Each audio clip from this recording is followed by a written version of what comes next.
Hello. Good evening, friends and family, and thank you for coming to another night of Behind Black Business. This is sponsored by Repair, Restore, and Grow Black Communities.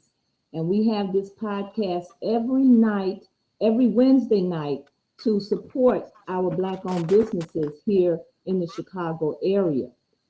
And tonight we have Brother Sekou, who is the owner of the Frontline Books, located in Hyde Park here in Chicago.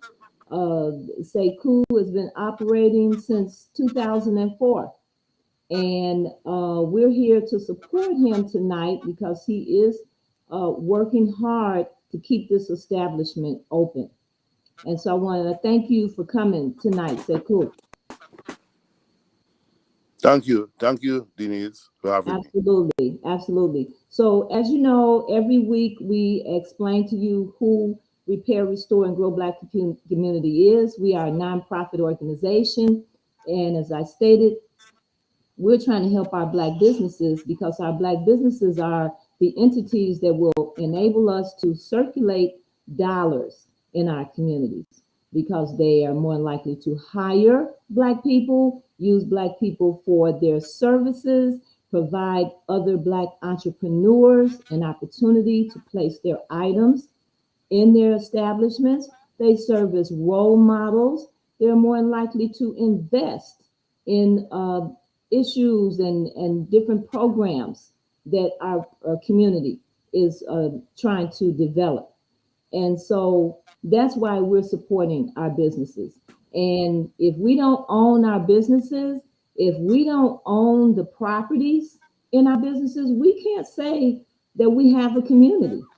You know, we're just bystanders. You know, we're just renters.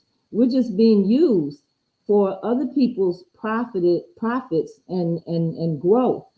And so we have to have ownership. We have to have businesses. And so here at Repair, Restore, and Grow Black Communities, we have made a huge effort to support our Black bookstores. We feature a Black bookstore on our website every day. And so this month it is Frontline Books.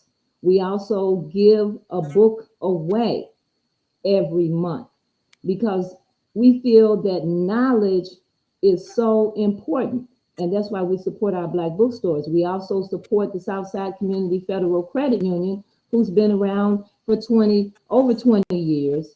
And they have been supporting the community to their the best of their ability. They're not a Chase Bank. They're not like Citibank. They do not have the resources, but they have the heart and the concern of our community. And that's why we continue to ask you to go to the Southside Community Federal Credit Union located at 54th and Wentworth and make a deposit. And then as part of our public policy division, we come back again to our bookstores. We want our local libraries and our schools to have contracts with our Black bookstores. So that's one of the public policies that we're working on. The other area, we're providing direct support to our Black businesses. We have helped 2 businesses get a website. We sponsored the development of a website for Fifth City Preschool and House of Music. House of Music is located in the Chatham area, and Fifth City Preschool is located in the Garfield Park area. And so we also, those are just some of the things that we're doing with the funds that we have. And we have other plans to support as well. But tonight, I asked Brother Sekou to come on because Brother Sekou is working very hard to keep Frontline Books open. And so I'm going to give Brother Sekou an opportunity to tell us, what is going on with Frontline right now in terms of your ability to keep this establishment in our community.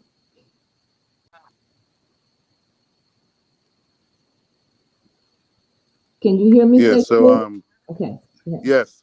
So greetings to all. It's a pleasure being on the platform again and to share information. At this point in time, we are in a very difficult place for Frontline at this point. The inflation, along with the COVID-19, has hit us very hard, and we're in a position whereby if we don't get be able to raise at least $20,000 or more, but $20,000 initially in the immediate state would help us to be able to get out away from being evicted in the next week or two. So we're trying to. This is where we are. We are very, very tight on a tight rope at this point in time in the ring. But we are hoping that our community would at least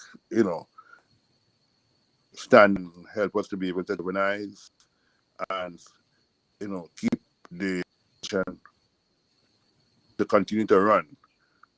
We've been here on Harper for the last 17 years, and previous to us, there were 3 other Black bookstores commencing with Freedom Found. Then underground, then reading the room, then underground, then we took it over 17 years ago. When we took it over, we were paying very small rent. At that time, well, it was little rent, but it was like about $900. Now, the rent here is about $4,000.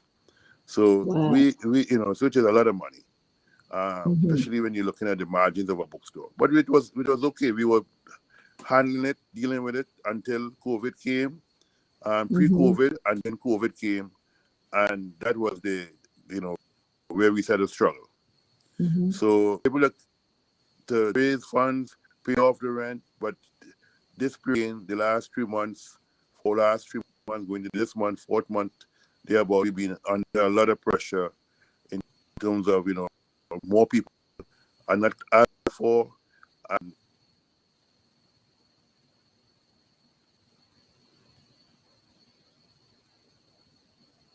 okay, Sekou. other things, which the money is to stretch the money to pay for all these other things and pay the rent of $4,000 plus dollars. So that is our calamity at this point in time, and we trust that our community will be able to give us some support, that we will keep it together. And we have to try to go with other new methods now, combining brick and mortar with brick and mortar with online sales, being able to produce. Luckily we are publishers and we publish a lot of books, but at this point in time we need the walk-in audience, and we need some good Samaritan somewhere who could write off at least 20,000 so we could have a new start, and to avoid the legal conflict of going to and we understand that when people don't get money, landlords and other people, they would and it was a and I guess the landlord don't want to point with support. I've been in the community when it comes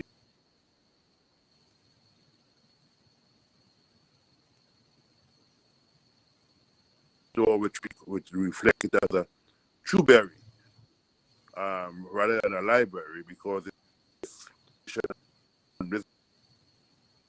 we think that we don't have anything, no document that is right. We give it, and whenever the oppressor or the come into see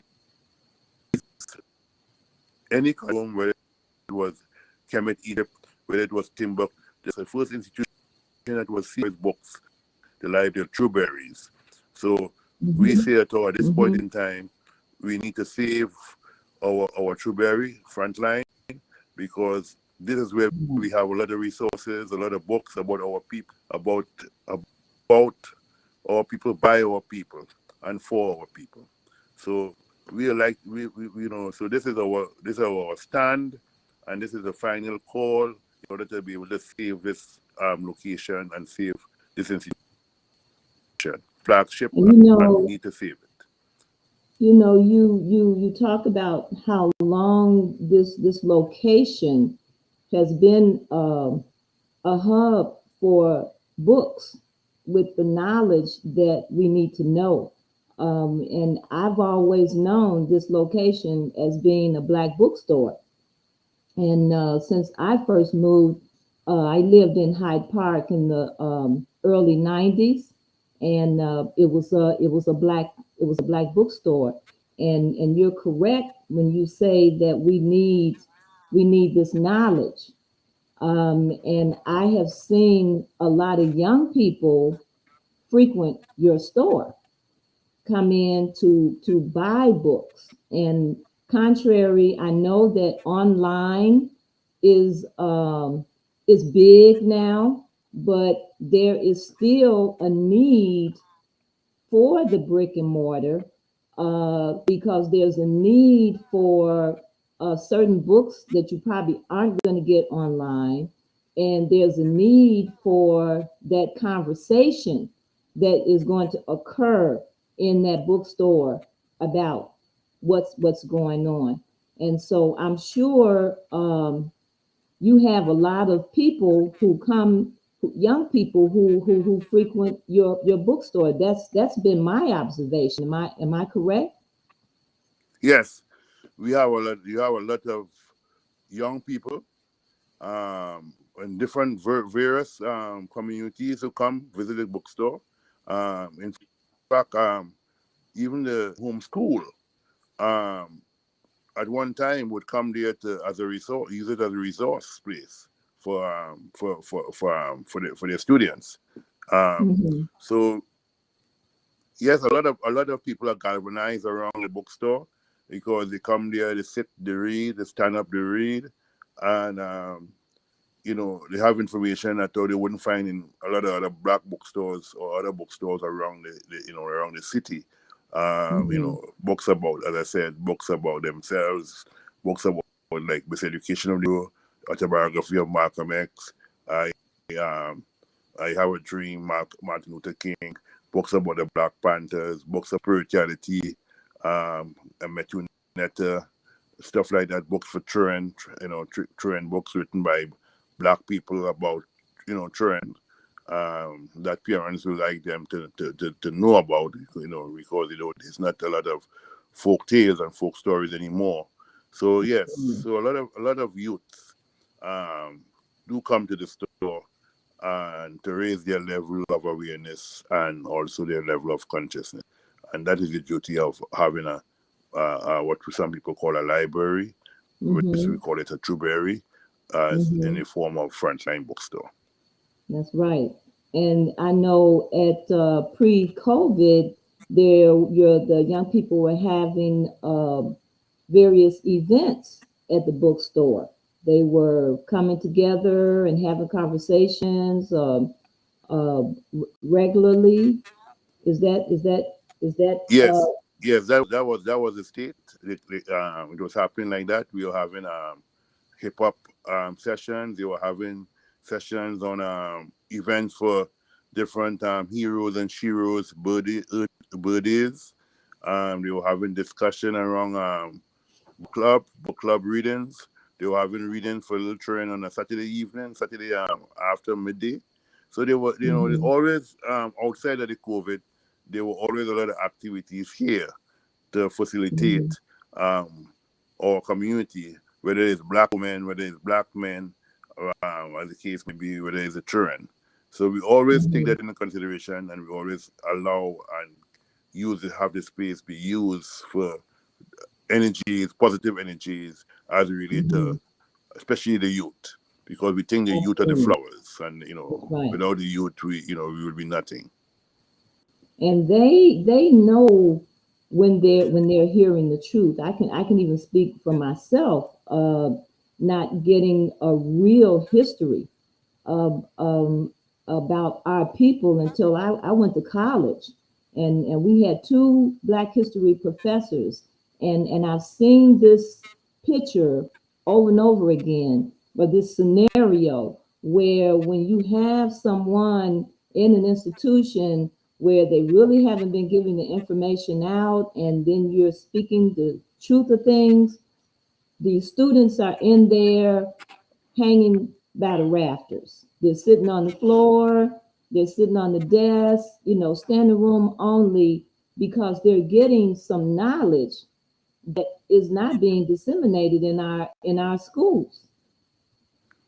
Yeah, but that is facts. That is facts, because the reality of it is what they teach us in the school system is basically what has been passed down to keep us in a state of unawareness, a state of unconsciousness.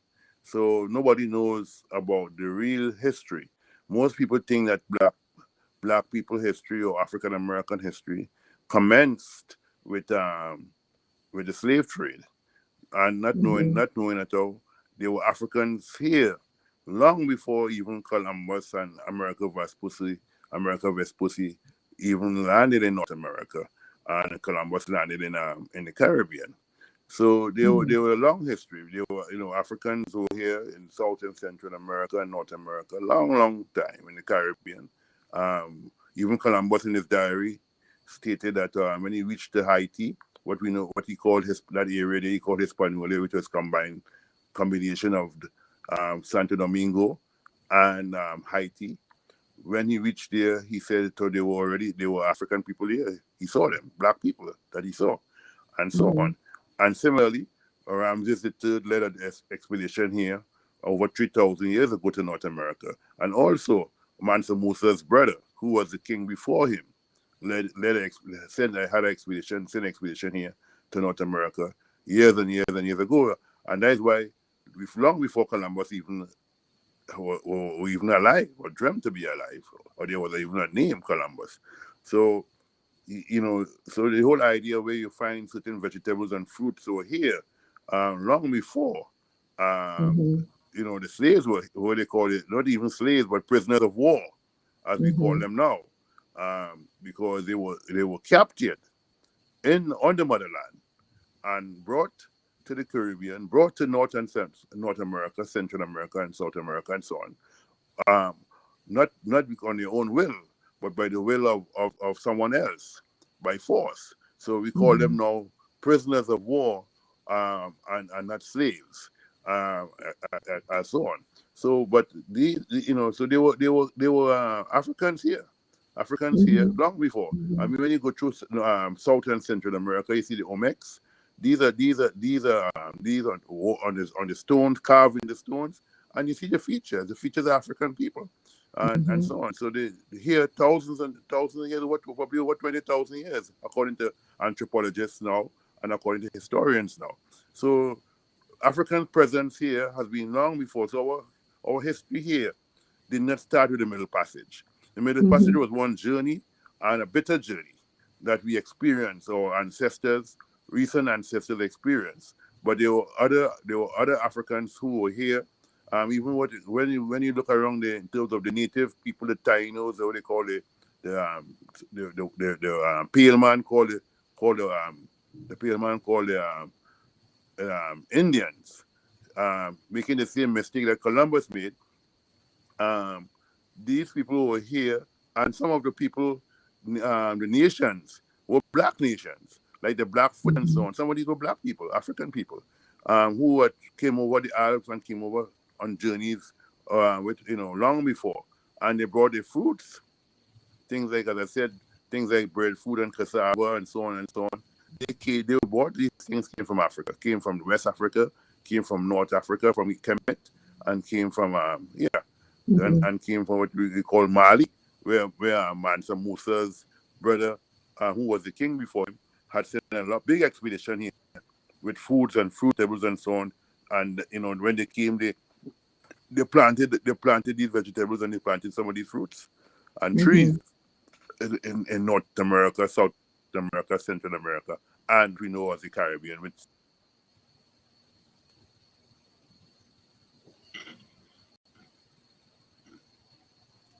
okay, because Sekou. he didn't know where he was going. So Sekou, all of this knowledge, knowing who we are, knowing our presence on this land.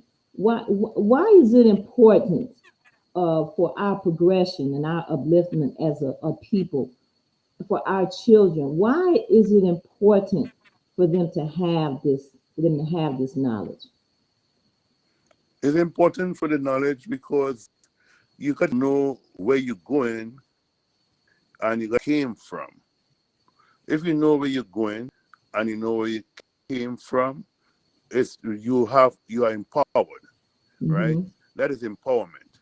If our young brothers on the streets were totally conscious, totally aware that they were Africans, their foreparents came from Africa, that it wasn't just because of the Middle Passage that Africans came here as forced labor and so on, that we are responsible for the Industrial Revolution.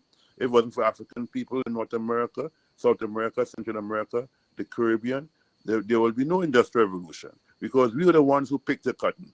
We the ones after the cotton came from the South, came to the North. It was African people who work in the factories, cheap labor, to make the cotton into what it is, to spin the cotton, to make the cotton into what it is. It was the same thing with the tobacco and so on. It was the same thing with the growing of rice, the same thing with the cutting of sugar in the Caribbean and so on, right?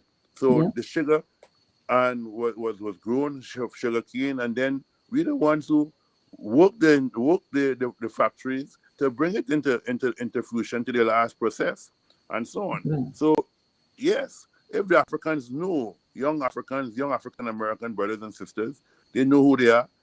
Once they know who they are, you wouldn't find a young brother wearing his pants down below his knees. Because he would know he came from the stock of kings and queens. They would know that they come from the stock of kings and queens and princesses and so on. But know that their ancestors were Ramses III, father of ancient America. They would know who the Mansa Musa is connected to them.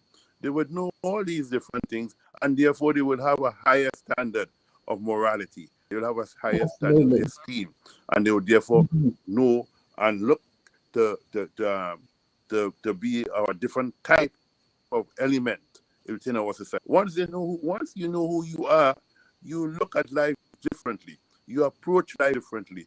You deal with life in a different way. You will know that we're the ones to Timbuktu.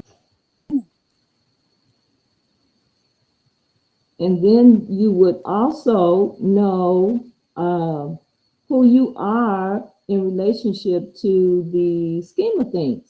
I think a lot of our young people do not have a sense of ownership of what's around them. And so I think you would have a better sense of who you are in the scheme of things. And I think we've been cut off here. I'm going to bring Doris in, and we can. So therefore, if our youth know, African American youths know their history, right?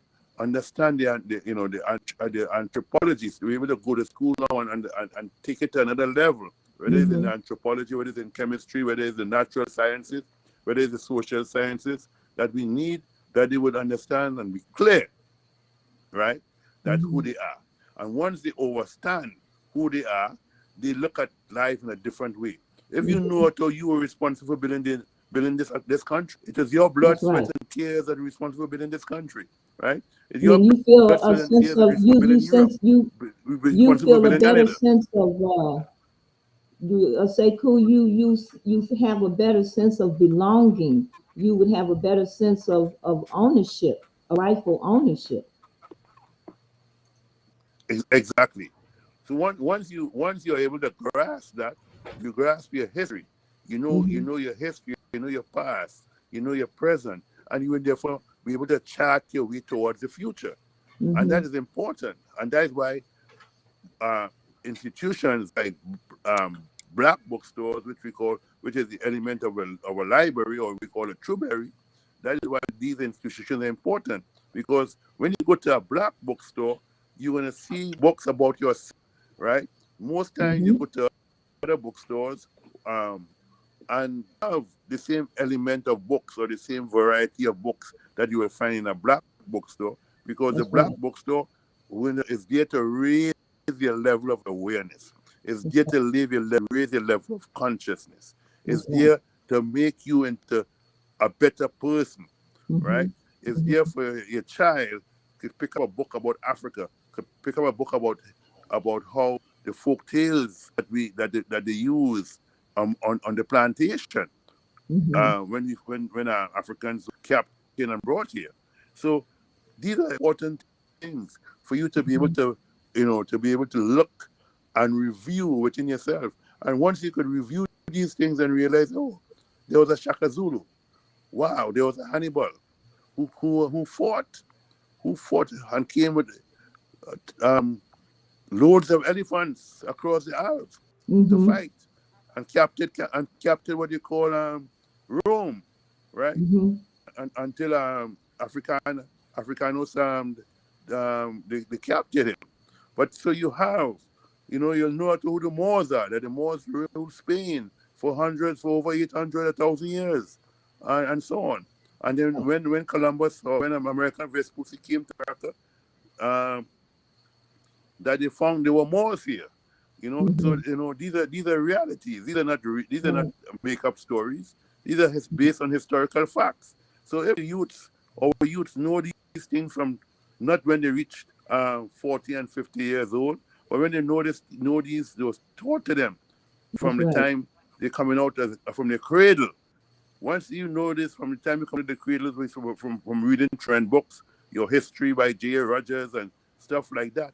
Once you start to read these books, Superman to Man and stuff like that, you will know who you are, and That's therefore you are right. prepared for a life journey of reclaiming your history, reclaiming institutions that belongs to you, because you would know that if it wasn't for your foreparents, there wouldn't be an industrial revolution. There wouldn't be what you call capitalism today, because Mm-hmm. the industrial revolution is the precursor to That's right. capitalism.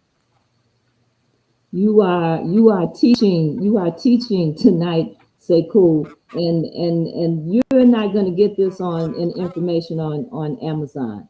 And I know you started a publishing.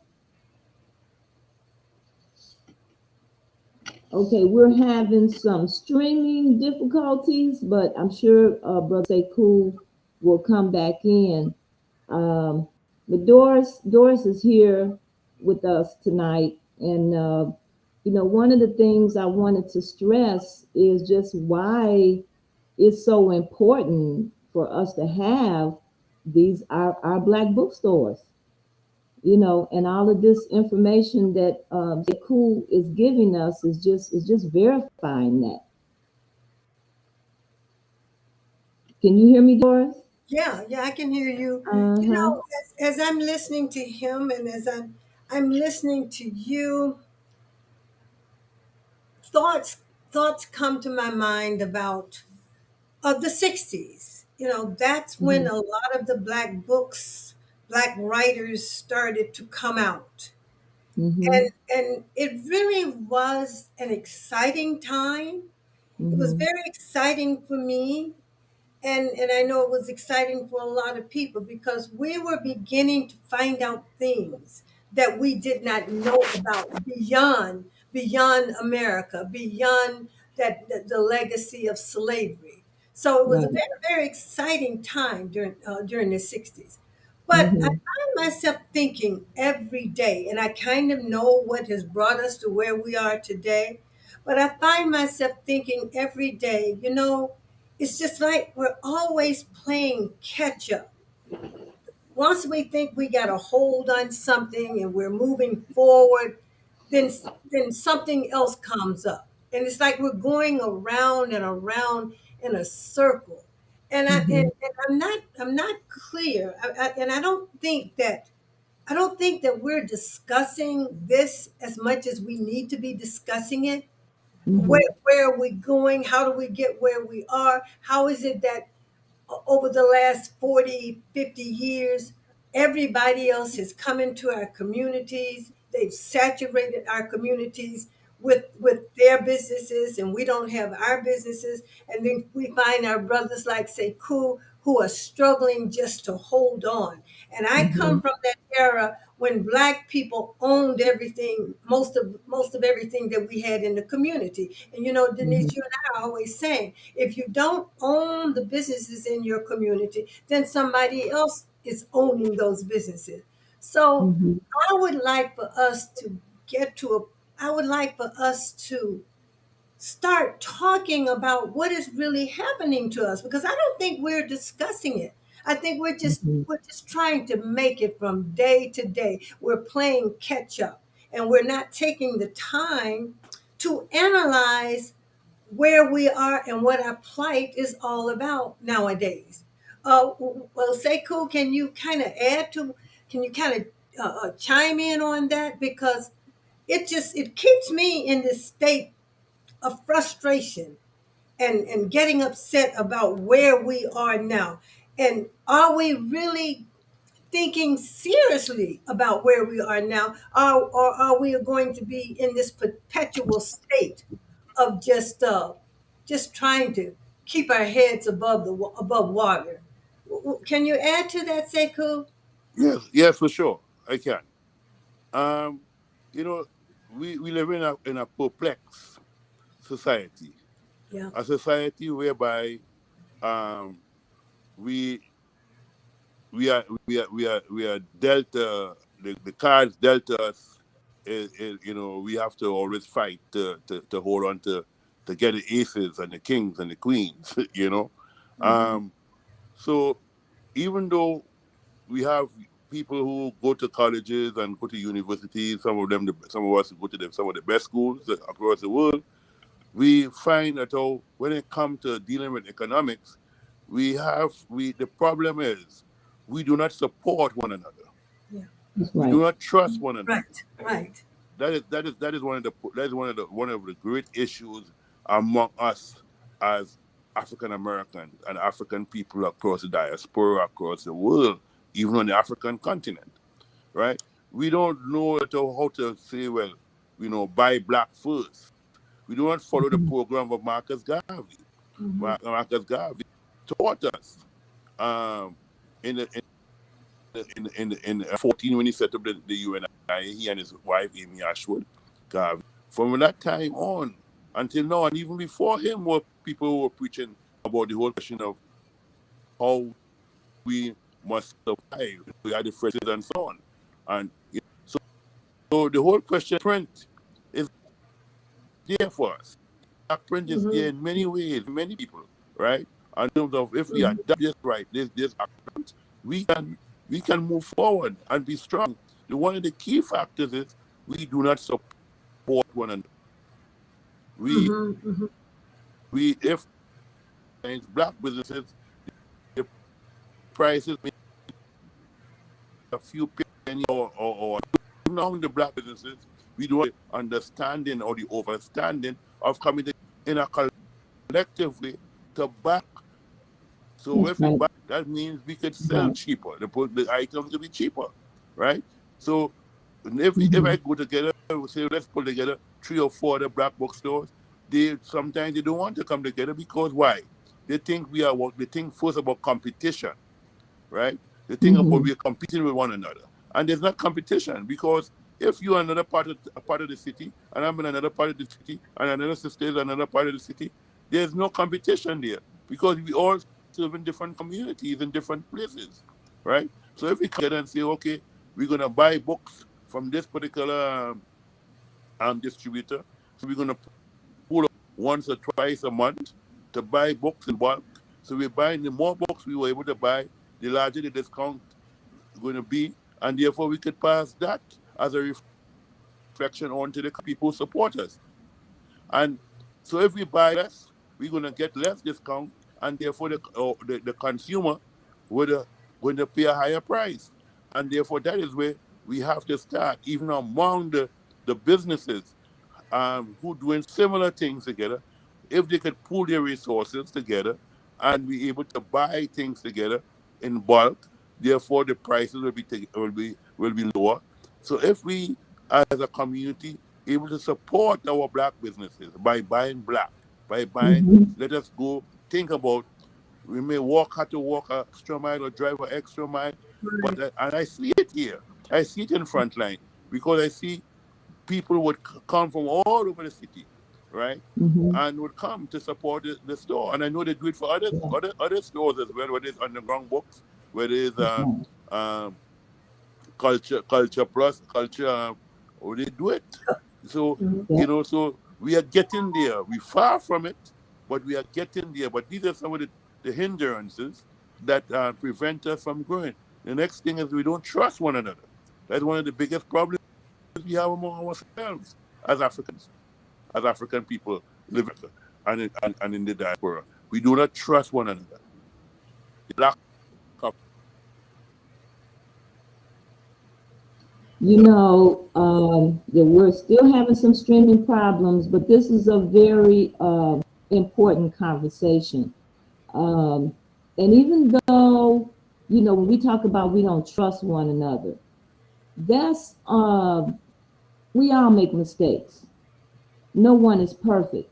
When we look at the way businesses are run on Michigan Avenue, uh, it took some work, it took some time, it took some mistakes, it took some fighting, but they worked and got the businesses running to the level that they're running at. And I think when we look at our people, even when our people are not doing things the way they should be, instead of walking away and refusing to be supportive, we have to try to work with one another.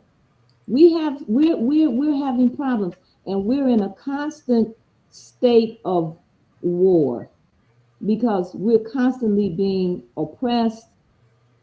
We are constantly we're fighting to keep our Just information and knowledge about ourselves on the table. Every which way we turn, there's always something there or some entity there to stop us from doing better, from coming together and as a people.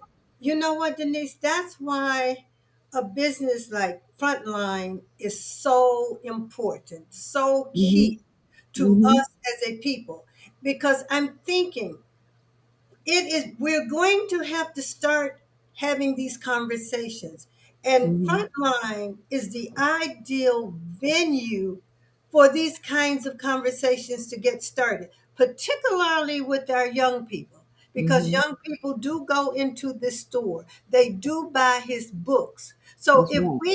if we can start this conversation with the young people about the importance of doing business with each other, and with these young people knowing as much as they know about social media and how to use social media, this could be the beginning of another enlightened generation of young people to Hmm. come into this store, have discussions about what is happening to us as a people, have discussions about how important it is for Black people to have their own businesses, for Black people to do business with each other. And I think that those kinds of conversations would resonate with the young people more so than the older generation.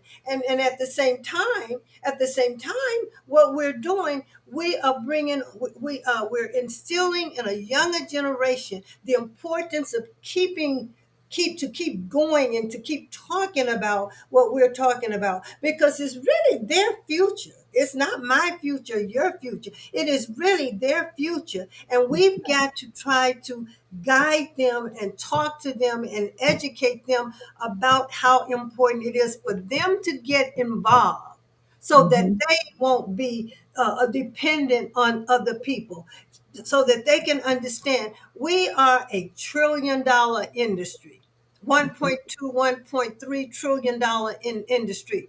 And where is all that money going? If it's going to everybody else, then our young people are going to continue to be unemployed. And then this is going to create other problems for our young people. So the cycle continues to repeat itself. That is why, to me, Frontline is so essential, and we must do everything we can to keep this business open. And in fact, where Frontline is today is where I first, that was my first time meeting Stokely Carmichael, but I went to a forum at Frontline to hear Stokely Yeah, what Carmichael happened? 50 or 60 years ago. So it is so Okay, crucial. come back in. It is so crucial that we do whatever we can to keep Frontline open. Sekou is Okay. extremely knowledgeable, Right. and to have him uprooted out of this business uh, would it would be disastrous for this not this it would be a disaster for the Black community. It would be a tragedy, and that's why, we have reached out as an organization. We have reached out to a number of people in support of Frontline. The first person I contacted was Siri Hibbler, who is one president of one of the Black Chamber of Commerce chapters, and so she did send an email with a contact for a bank where Sekou may possibly be able to get a loan or a line of credit. And I know I went to an event Friday night of Black businesses, many who have been around for decades, and they were having the same complaints that I guess they've had for the last 20, 30, 40 decades about how they have difficulties going to banks, getting loans because of the color of their skin. And so we really have to, these banks have a responsibility to lend to our businesses because Black dollars are in Chase. Black dollars are in Bank of America. Black dollars are in Citibank, all of these major banks, PNC, and some of these other smaller banks that have come around. And so they have an obligation to help our businesses, but that has not been happening. But however, Siri Hibbler will be looking to see what's going to happen with the loan that Sekou needs or the line of credit that a lot of businesses, if you go on the north side, would have no problem getting. We talked to some other organizations, these need to be our dollars. If they're our dollars, then we can have more control over who we're going to give to.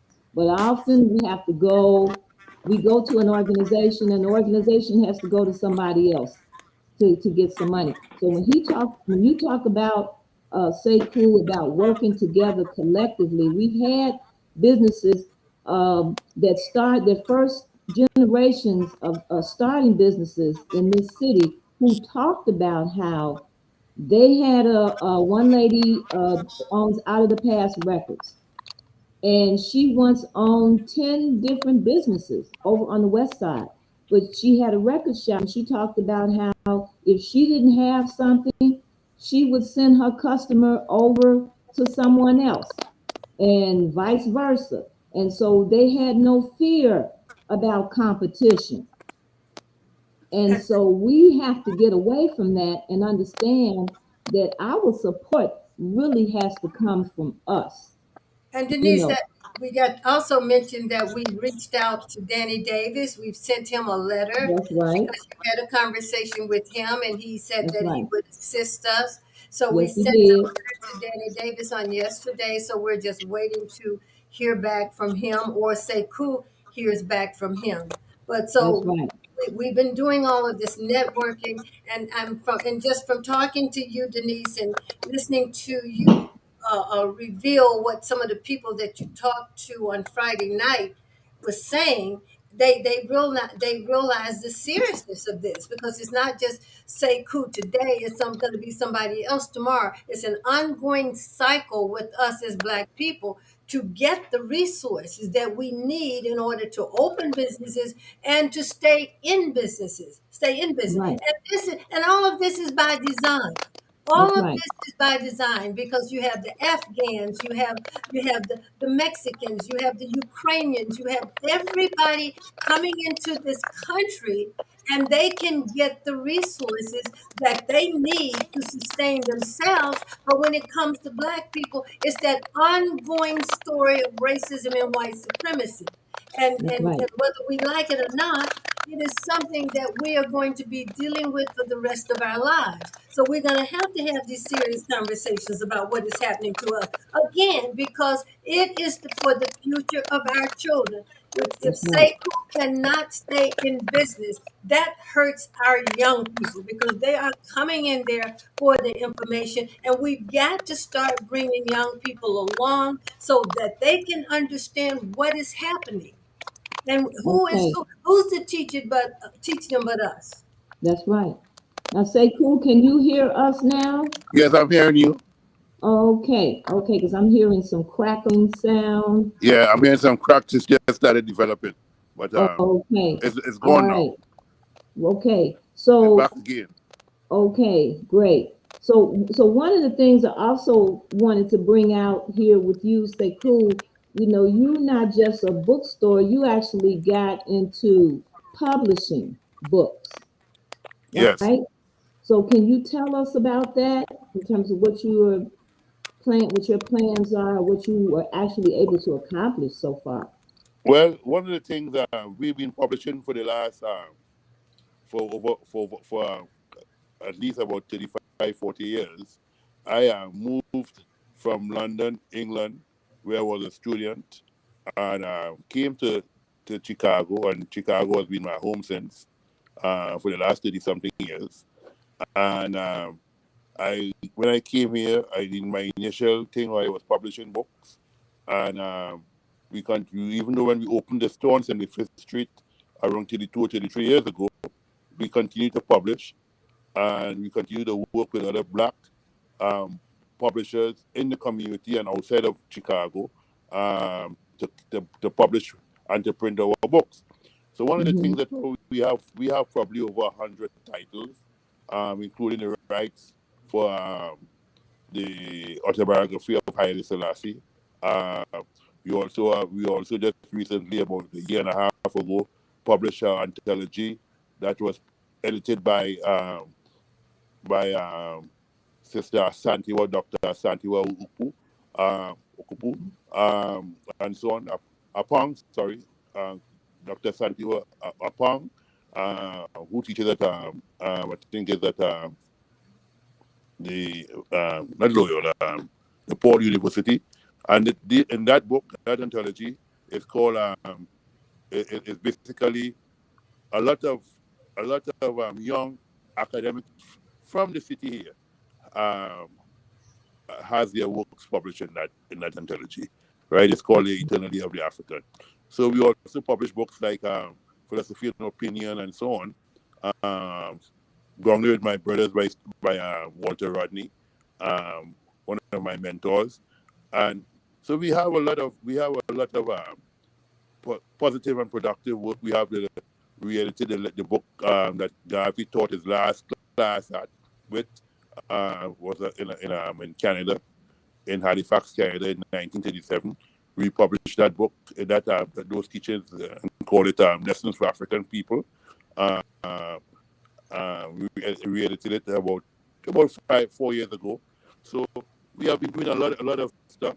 One of the other things that we plan to do is to go digital publishing.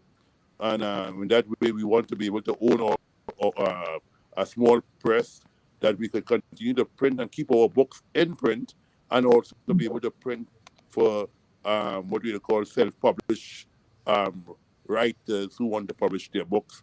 We could provide that service for them.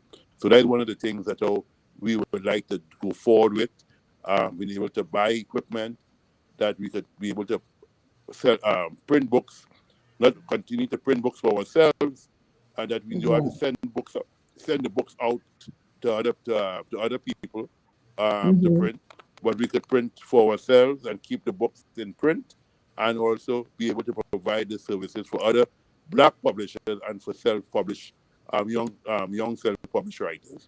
In Now addition to that, that's a very key point to say that when you have books out, and if you're doing your own, if we're doing our own publishing, we can keep books in print, because there are books that have become almost obsolete or difficult to get. And then if you go online, some of those people are charging a fortune for them. So if we have control over our books, we have control over keeping them in print, and this also creates jobs for Black people and gives, as you say, people who want to write in our community. It gives them the opportunity, and it helps to circulate that dollar. Helps to help the That's the main thing, is it's helping to circulate that dollar in our community. yes, very well said. And yeah, so that's one of the things in the future. We hopefully will like to jump on that in the next few months. That was part of the plan for last year. And then, the whole thing of everything was taking place. We had everything planned. The money was coming in, but the money had to go from one source now to go to another source now when the economic trajectory changed. We have to, we had to take filter the money that we had for buying presses, buying the press and buying the other things that go with the press. We had to change that now, because that money now had to go back to paying lease or land to the landlord. But these are part of the plans we have for the future, hopefully the short term, in order to be able to withstand any more further economic disaster that has hit us due to the pre-COVID and now post-COVID, and also since we are now in an inflationary period. So basically the plan is to be able to do these books. We specialize, although we have the rights for a lot of books, we also specialize in books that are in the public domain, that like what Denise was talking about. Books like with Education in Negro, some of these books are in public domain. And we plan to put these books out under the Frontline brand, brand, and make them available to our communities. And we also plan, as we said before, to help self-publish authors. That means you don't have to look for a vanity publisher to publish a book and charge you a whole lot of money.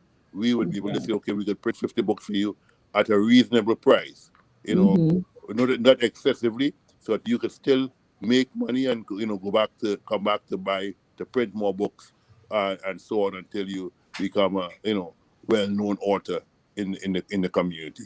So these are some of the things we want to also transform into ebooks. Most of our books and that we publish, and work with other people, other publishers, to transform some of their books into ebooks, and also to work towards the audiobook market as well. So these are some of the things we're working on.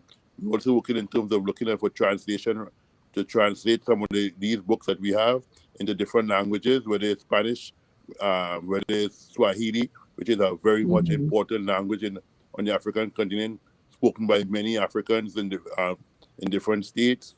You have Africans from Tanzania, South Africa, to Tanzania, to Kenya, to Uganda. All those people on that Rift Valley, all of them speak what you call Swahili. So it's a common language among African people. So even though we're going to translate into Spanish for the Spanish Africans in the communities here and in other parts of South and Central America, and French, because we have a large amount of French Africans in France and Martinique and Guadeloupe and even in Montreal and so on. But we also see the need to translate it into Swahili, because so you could reach the young African on the continent. So we could develop their minds as well, because we need that of the Africans who are our brothers and sisters and cousins and so on the continent, that they must be able to grasp that level of awareness and that level of consciousness as well. And So that's the whole thing about it, yes, that's going to help us understand each other better, because we have these frictions between, African Americans, between, our brothers and sisters from the continent and the Caribbean, because of a lack of understanding and lack of knowledge about who y'all are in the scheme of things. Sekou, what is the networking like with other Black business owners uh, in terms of assisting you with the issues that you're having, trying to keep your business open? What is the well, network positive? Is the networking positive? well, what has happened is you have one or two who come forward, but for the most part, a lot of the Black businesses going through the same challenges. A lot of the reality of it, a lot of the Black businesses going through the same challenges. Just they may not have reached to the point, they may be able to getting some assistance from the city or thereabout, and so on, because of the connection. But a lot of our Black businesses in our community here in North America, in Chicago, and in other cities, are going through the same challenge that we are going through now. Lack of economic support, not getting the money you need to help you out of the. We may have got some money, what you call PPP money from the state, but that money had to go towards paying the landlord. So that money paid diverted because of the pressure. So there was no money at that point in time to help with the rent. There was no money at that point in time to help with stock. So the money you get for one thing, you have to take it and use it for something else. So that is a common thing that happened across our community. So the thing that the other bookstore or the other Black business may not want to help, but they're in a similar situation and a similar plight. Yeah, Um, and it becomes a policy issue, and this is where it's so important for our elected officials to step up to the plate, because they are in the business of making policies, economic policy, political, whatever policies they are. That's why it is so important that we get to our politicians and relate to them the importance of them assisting Black businesses. They are part of, there are these lawmakers who make these policies, so they've got to step up to the plate. I Okay, totally agree with you, my dear I'm sister. hearing a lot of crackling noise. Sekou, Yeah, I'm getting cracking on my side. I don't know if anyone could monitor that. The Okay, IT person. okay, I'm not hearing it right now because we're getting close to the end of the hour. So I want you to have some closing remarks, and I also want you to make a comment about our book of the month, The Eternal Year of the African. That is the book that you chose, that one of our subscribers will have an opportunity to win. And so I'd like you to speak to that book and give some closing remarks here, Sekou. Yes. Are you hearing me? Yeah, I hear you. I hear you fine. Okay. So the book, The Eternal Year of the African, as I indicated previously, was edited by two people here from Chicago, one deceased and one Mama Asantiwa, Sister Asantiwa. She's one of the editors. She's also a lecturer, professor at DePaul University here in Chicago. And a lot of the contributors are from Chicago. Some of these young academics, some of these young intellectuals, they are from Chicago. It speaks of, it's a book, a big book, written, a lot of contributors from the city here, and it's written about the importance of holding on to and observing the eternal year of the African. That means that there's a connection between Africans here in North America and the Africans on the continent, and so on, and that link. So there's, inside that book you have a CD. I think you also have a DVD, and you also have text, and written by a great amount of our people here, young and middle-aged people from Chicago, have made up the big bit of the contributors for the book. So it's an excellent piece. It's not only, like, I wouldn't say it's an academic piece, but it's a book that all should be read by our people, young and old, to keep that connection of what is taking place now. And the African Union has extended actually the eternity of the African, I think, to by another year or two. So it's very much topical, and we therefore would, think that it would be a good resource book that our people should have, both young and old. Okay. And when we speak of what I would like going forward for our community is the whole question that we must be able to galvanize and support our businesses, and the businesses on the other hand must be able to support our communities by giving back to our communities. That's right. I think that is very important. That's so important. Very important. Very important. So it's not that the businesses should rely on the community, but the community should also rely on the businesses. It's a cycle, and therefore, that's right. With that cycle, we could only win. We could only win. That's well, right. we're going to continue to do we're going to do whatever we can to assist you, Sekou. And I think that you're going to be victorious. We just have to keep on fighting. Yes, That's because right. so we looking forward to it, and we're glad for the support, verbal and otherwise. And we know at all our people had the kind of money, because we had a GoFundMe, and it fall limp, but we just trying to revitalize it. But we have seen GoFundMes for where these people raise 100,000 for a dog or 100,000 for a cat in a week or two.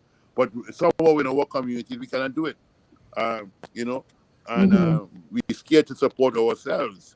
So once we can that's why we got to teach, especially our young people, so that we can so that they can begin to understand the importance of us supporting one another.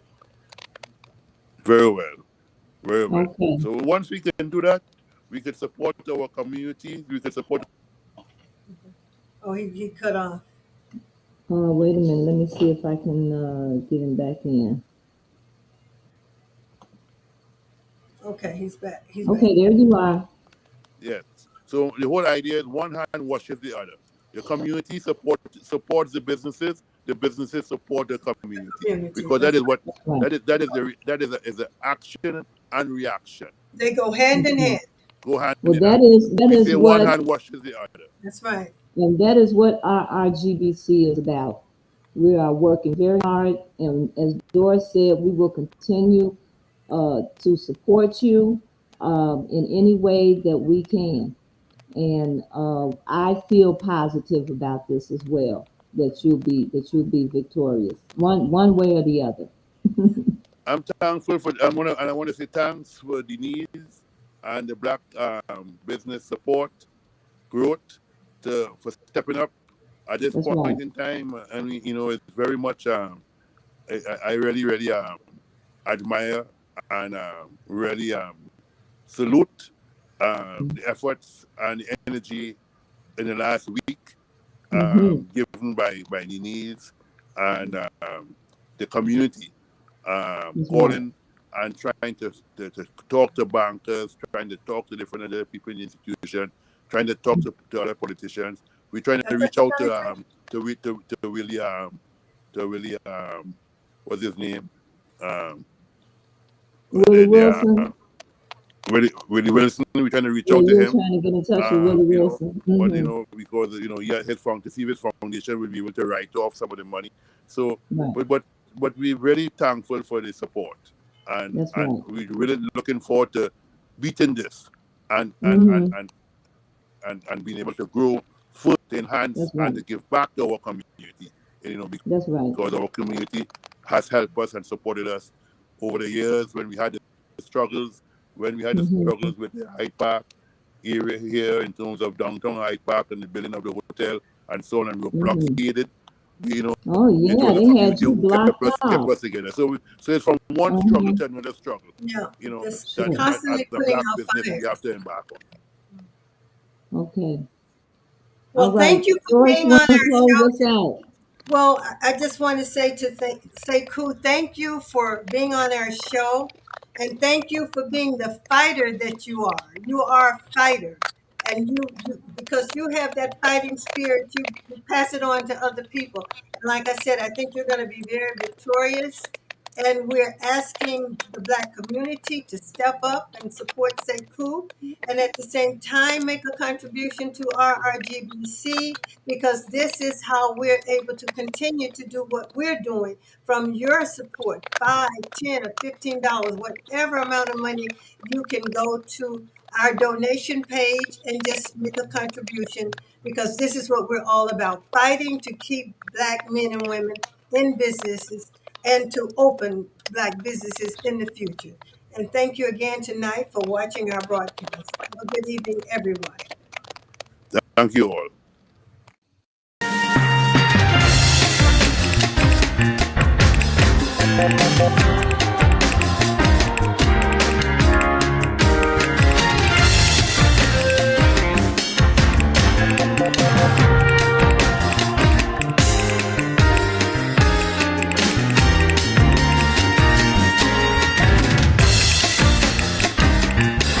Thank you.